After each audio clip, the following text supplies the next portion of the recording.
ಚಕ್ರವರ್ತಿ ಚಕ್ರವರ್ತಿ ಅಂದ್ರ ಅರ್ಥ ಆಗ್ತದ ನೀವು? ಸಣ್ಣ ಸಣ್ಣ ಭೂಮಿ ಆಳವ ಅಲ್ಲವ, ದೊಡ್ಡ ಭೂಮಿಯನ್ನ ಆಳ್ತಿದ್ದ. ಯಾರು? ರಾಜ ಚಕ್ರವರ್ತಿ. ಅವನಿಗೊಮ್ಮೆ ಅನಿಸ್ತು, ನನ್ನಂತ ರಾಜ ಯಾರು ಆಗೇಲೇ ಇಲ್ಲ. ನಾನು ಇಡೀ ಭೂಮಂಡಲವನ್ನೆಲ್ಲ, ಅವಾಗ ಭೂಮಂಡಲ ಅಂದ್ರೆ ಏನಂತ ಅವ್ರಿಗೆ ಗೊತ್ತಿರ್ಲಿಲ್ಲ, ಹಿಂದಿನವ್ರಿಗೆ. ಏನ್ರಿ ಈಗ ನೀವು ಎಲ್ಲ ಜ್ಞಾನಿಗಳು, ಗೊತ್ತದ ನಿಮ್ಗೆ ಸೂರ್ಯ ಅಂದ್ರೆ ಎಷ್ಟು, ಭೂಮಿ ಅಂದ್ರೆ ಎಷ್ಟು.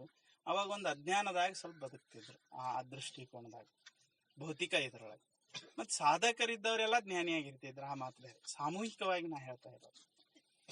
ಅವಂಗ ಅನಿಸ್ತು, ನಾನು ಈ ಭೂಮಂಡಲವನ್ನೆಲ್ಲ ಆಳ್ತೀನಿ, ಯಾಕೆ ಅವಂಗ ಅನಿಸ್ತು, ನನ್ನ ಬಗ್ಗೆ ಎಲ್ಲಾರು ತಿಳ್ಕೋಬೇಕು ಅಂತ ಅನಿಸ್ತು.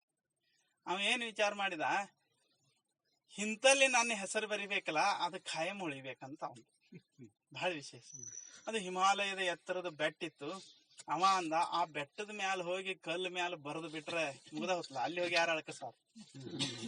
ಅವ ಅದನ್ನ ವಿಚಾರ ಮಾಡಿದ, ಅಲ್ಲಿ ಹೋಗಿ ಓದವ್ರು ಯಾರತ್ತ ವಿಚಾರ ಮಾಡಿದ. ಮನುಷ್ಯ ಹಿಂಗ ವಿಚಾರ ಮಾಡ್ತಿರ್ತಾನ. ಬರೀದ್ ಒಂದಾತು, ಹೋಗಿ ಓದವ್ರೇ ಬೇಕಲ್ಲ, ಇವನ್ ಹೆಸರು ಓದಾಕ ಅಲ್ಯಾಕೆ ಇರ್ತಾರ ಮಂದಿ. ಇವಂಗ ಅನಿಸ್ತು, ಅಲ್ಲಿ ಬರೆದು ಬಿಟ್ರೆ ಮುಗಿದ್ ಹೋತು, ಮಂತೇಶ್ ಹಿಂಗ ಹಾಕಿರ್ತೈತಿ.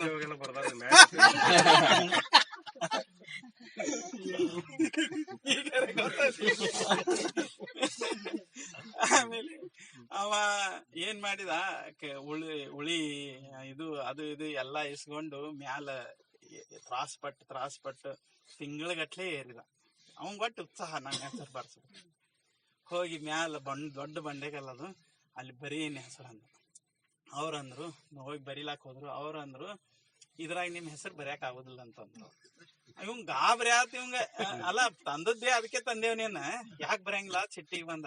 ಈಗಾಗ್ಲೇ ಎಲ್ಲಾ ಚಕ್ರವರ್ತಿಗಳ ಹೆಸರು ತುಂಬ್ಯಾ ಇದ್ರಾಗಂತ, ಎಲ್ಲಿ ಜಾಗನ ಇಲ್ಲ. ನಿಮ್ಮಂತ ಚಕ್ರವರ್ತಿಗಳೇ ಎಲ್ಲಾ ಬರ್ಸೆ ಹೋಗಿ ಎಲ್ಲಾರು ಬರ್ಸ್ಯಾರ ಅಂದ್ರ ಅವ ಅಂದ, ಗಾಬರಿ ಆತ. ಅವ ಅಂದ, ಇಲ್ಲಿ ತನ ಬಂದಿ, ಹಂಗ ಹೆಂಗ್ ಹೋಗುದು, ಯಾರ್ದಾರೆ ಒಬ್ಬರು ಹೆಸರು ಹಾಕಿಸು ಅಂತ. ಹಿಂದಿನವ್ರು ಹಿಂಗ ಮಾಡ್ಯಾರಂತ, ಮುಂದ್ ಬರೋರು ಹಂಗ ಮಾಡ್ತಾರ, ನಿಮ್ ಹೆಸರು ಅಳಕಿಸ್ತಾರ, ಅವ್ರ ಹೆಸರು ಬರೀತಾರ ಅಷ್ಟೇ. ಅಂದ್ರೆ ಖಾಯಂ ಇಲ್ಲ ಇಲ್ಲೇನು.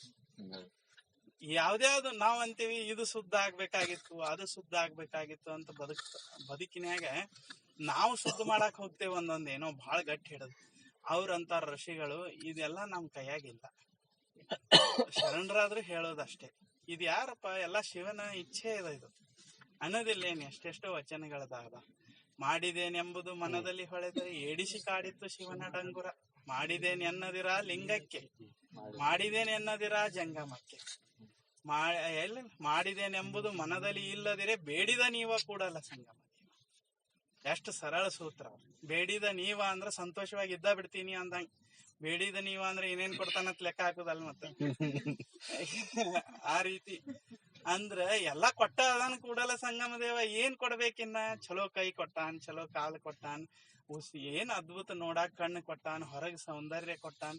ಇದು ಶ್ರೀಮಂತಿಕೆ. ಅಲ್ಲಿ ಎಷ್ಟೋ ಜನ ಕಾಲಿಲ್ದ ಹುಟ್ಟಿದವ್ರದಾರ, ಎಷ್ಟೋ ಜನ ಕಣ್ಣು ಇಲ್ದ ಹುಟ್ಟಿದವ್ರದಾರ, ಎಷ್ಟೋ ಜನ ಕಿವಿ ಇಲ್ದ ಹುಟ್ಟಿದವ್ರದಾರ, ಎಷ್ಟೋ ಜನ ಬುದ್ಧಿ ಮಾಂದ್ಯತೆಯಿಂದ ಹುಟ್ಟಿದವ್ರದಾರ.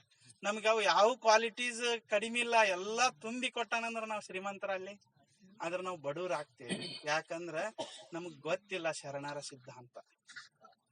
ಇಷ್ಟು ಬಡವರಾಗಿ ಬದುಕಿ ನಾವು ಶರಣರಾಗ್ಬೇಕತ್ತೇವೆ. ಶರಣರು ಹೊರಗಿನ ಸಂಪತ್ತನ್ನೇ ಹಿಡಿದಿದ್ರ ಮೊಳಿಗೆ ಮಾರಯ್ಯವ್ರು ಬಿಟ್ಟು ಬರ್ತಿರ್ಲಿಲ್ಲ. ತಿಳಿತಿಲ್ಲ. ಮನೆಯೊಳಗೆ ಬಸವಣ್ಣನವ್ರಿಗೆ ಕಳಕಳಿ ಬಂದು ಬಂಗಾರದ ನಾಣ್ಯಗಳನ್ನ ಬಿಟ್ಟು ಹೋದ್ರ ಬರೀ ಕಟಗಿಲೆ ಚಿಮ್ಮಿ ಹೊರಗೆ ಹಾಕಿದ್ರು ಮೊಳಿಗೆ ಮಾರಯ್ಯ. ಅಂದ್ರ ಅವ್ರಿಗೆ ಗೊತ್ತಿತ್ತು ಯಾವ್ದು ಸೌಂದರ್ಯ, ಯಾವುದು ನಿಜವಾದ ಶ್ರೀಮಂತಿಕೆ.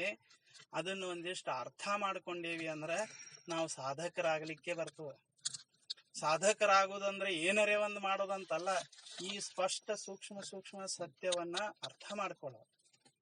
ಈಶಾವಾಸ್ಯಂ ಇದಂ ಸರ್ವಂ, ಇದೆಲ್ಲವೂ ಆ ಈಶನಿಂದ ತುಂಬಿ ಹೋಗ್ಯದ.